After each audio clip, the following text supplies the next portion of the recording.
Mi infancia, pues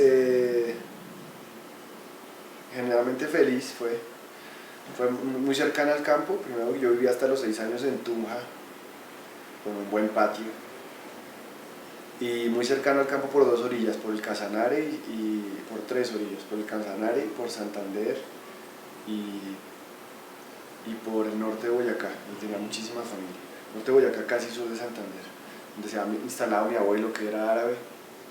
De Boavita, el pueblo que frecuentaba tanto, donde se instaló mi abuelo, el árabe, era la vereda Chulavita, que influenció mi vida totalmente. Hablando de memoria histórica, pues la Chulavita, más con una casa que fue independiente de partido por el hecho de ser extranjero, una casa llena de amor y de 26 hijos. Y por el otro lado, mi abuelo, que era una caspa, violentísimo y también un aventurero, que fue quien inspiró además mi película Tierra en la Lengua, el papá de Noma. Y por otro lado, empezaron muy temprano también, o sea, una parte muy feliz y muy luminosa y muy llena del campo, y de un amor muy profundo, digamos, por mis papás, y una complicidad muy grande con mi viejo, desde muy pequeño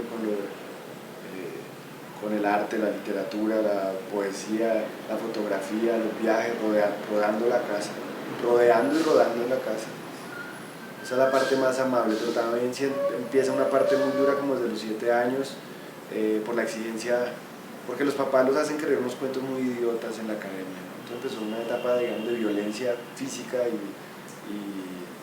muy violenta, pues muy fuerte cuando no era muy constante, pero era muy dura, que por ahí fue hasta los 14, y también una época muy traumática, ¿no? Yo pasé por 7 colegios, pasé por varios en primaria por trasteos, pero el bachillerato lo hice en 7, y de todos los colegios pues cada año salía expulsado, y había mucha frustración en casa, ¿no?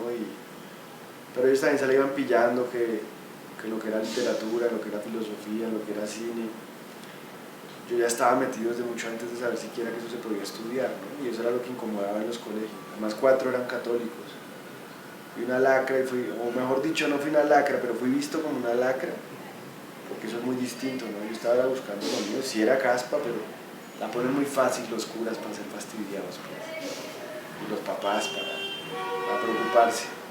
Pero en general, mucho color y mucha narración. Mi papá siempre un tipo con el reflejo de ponerse en los zapatos del otro, y yo creo que eso fue una clave de mi infancia y de mi manera de ejercer el arte, mi visión de la vida en general.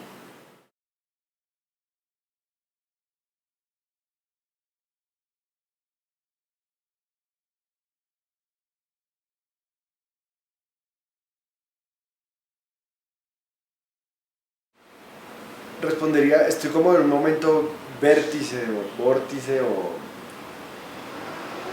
de giro, o ¿cómo se llama eso? De bisagra. Ajá, sí, sí, Tiene torque en física. Porque solo respondería muy distinto hace unos años. Yo, por ejemplo, yo creo firmemente en que quiero hacer un arte más sanador, no un cine de motivación personal, digamos, sino primero porque pues, o sea, lo que haga uno con uno se reproduce seguramente en los que lo ven, o por lo menos en los que en el caso del cine viven la obra con uno, como aquí se exige una hechura colectiva y que una persona pase por un tema y se transforme con él y lo atraviese a uno, ¿no? Entonces me gusta que sea sanador. Y sí creo que ella tiene razón en ese planteamiento, que hay que buscarle, que no hay que esconder, no hay que tapar, pero hay que encontrar un dispositivo para que eso se transforme, ¿no? Porque si no solo es reportería, o solo es el espacio, sin que eso sea una labor menor, pero para nada, es otro oficio simplemente. Yo sí creo que lo de uno como artista es digerir, entregar. Yo me he visto, o sea, que lo que pase por la máquina del pensamiento de uno y de los colaboradores, o de uno y los entrevistados, o de uno y el material, o de uno y quien lo represente. Ahora, creo que eso no puede confundirse con la obsesión que tiene el país de no mostrar. Un país como acomplejado y mojigato, en un sentido muy cruel, y es que no le importa que el mal reine y que las tragedias sucedan y que que el holocausto exista en tantas partes, que exista la humillación y el abuso en tantos lugares, sino que se filme, sino que se represente, sino que se pinte, y de una manera muy hipócrita, ¿sí? Porque la gente, por ejemplo, ay, que es que el cine siempre haciendo los mismos temas y tal, pero se los ponen en televisión y ahí están bobos con la morfina, ¿no? O, por ejemplo, yo me he visto, todavía me preguntan, los cineastas que estamos tan afortunados de poder mostrar las películas y tener horas para poder exponer un tema, pues nos toca igual responder después preguntas de las películas. No digo en este caso, sí, que también, pero yo digo, pues ahí está, yo todavía respondiendo preguntas de la sociedad de semáforos. Y yo recuerdo que muchas veces tuve el reclamo, y ahorita recientemente de alumnos, ay, que la escena de la niña que baila, hay una escena de una niña bailando mientras le dicen no a la cadera y no sé qué. Y digo yo, pucha, ¿cuánta gente se preguntó? O sea, porque en la película esos son los villancicos, ¿sí? Esa niña nunca se le gritaron las palabras que se dicen delante de ella, y no era una niña de la calle, era una actriz que estaba con su mamá, que fue maquillada, que se trató con mucha delicadeza. A mí sí me preocupa que hacer una escena conmigo le pueda costar a alguien la tranquilidad, o la niñez, o la conciencia, ¿no? Hay gente que a eso le importa menos, es otra forma, ¿no? Sí. Pero nadie se preguntaba por las niñas que sí están padeciendo eso. En mi película no le alcanzaron ni a poner una mano encima, ni siquiera el material da para que se confunda con que le pongan una mano encima, no se la ponen. Y el protagonista se va antes y uno pues no ve qué pasa, y parece que no fuera a pasar nada, pero en la vida real es que hay muchas niñas violadas a diario por muchos, a cambio de bazuco, porque es tan adictivo que en realidad se vuelve una moneda corriente después de probarlo.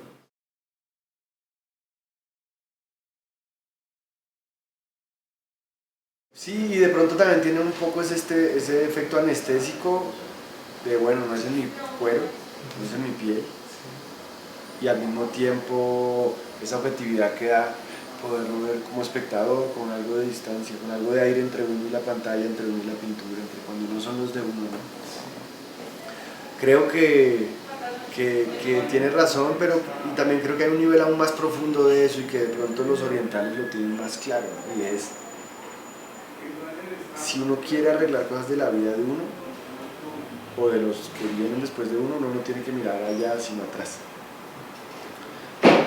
Hasta para sanar físicamente, yo creo absolutamente en eso, en que no hacer duelos, en que dejar líos de sangre, en que dejar líos de herencia, en que dejar odio, encona cánceres, encona enfermedad, encona dolor, encona odio, que ya es una enfermedad en sí, que produce enfermedades físicas. Entonces la memoria no solo es como para saber quién es uno, sino porque es importante, o sea, la memoria también es como un músculo herido y un músculo atrofiado que hay que decirle, esto ya pasó, o esto pasó por esto y esto. Y hay que mirar atrás para uno sanear las generaciones de antes de uno, o si no, cada vez va a haber más enfermedad como lo vemos ahora, física, más dolor.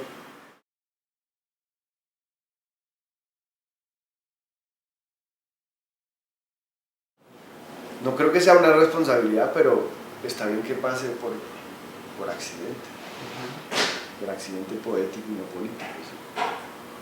Yo sí creo que eso pasa con muchas cosas, sinceramente.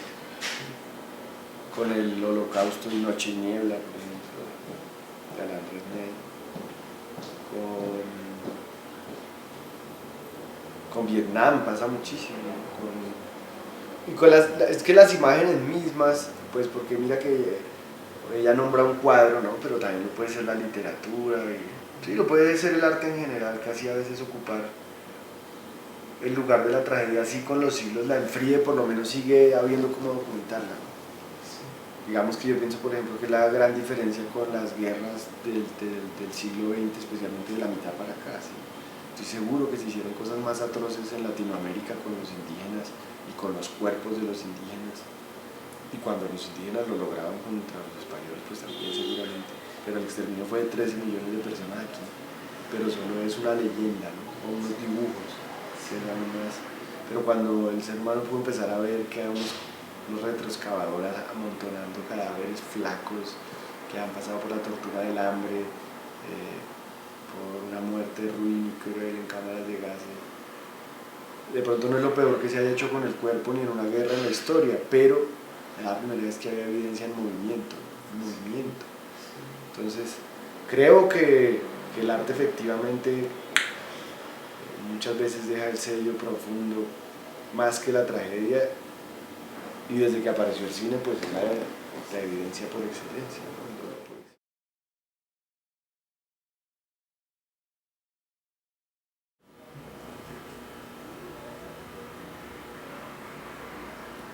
Yo la verdad, personalmente pienso que yo voy a seguir buscando el margen donde quiera que lo pongan. Igual, el que está a este lado del margen es marginal para el que está al otro lado del margen. Yo generalmente creo que seguiré buscando quién que va al margen, a quién no le funciona mejor. Yo no sé, la verdad es que como para hablar de eso de paz hay que pensar en patria y en país. Yo asqueo esas visiones porque en realidad eso fue una gente poderosa que le dio por decir hasta aquí es esto y hasta aquí es esto otro, y usted aquí ya es un extranjero y aquí no lo es. Entonces, yo voy a seguir operando igualito, porque pues si lo de uno, yo creo que es imposible hacer arte no político, ¿no? Igual siempre digo, por accidente poético, pero es imposible que el arte no sea político. Aun cuando una película es bobísima, su política pues un poco es la indiferencia o lo que sea. Entonces, y yo cuando dicto clases, lo que digo es el cineasta, o sea, la noción de autoría para mí de un cineasta es la reescritura, ¿sí? Se escribe primero en la mente, se reescribe en papel, se reescribe buscando actores y locaciones, todo el tiempo está reescribiendo, se reescribe ensayando, se reescribe filmando, literalmente cada toma se reescribe montando. Entonces yo creo que yo voy a seguir buscando un tema que me afecte profundamente para reescribirlo, reinterpretarlo y pasarlo por mi pensamiento.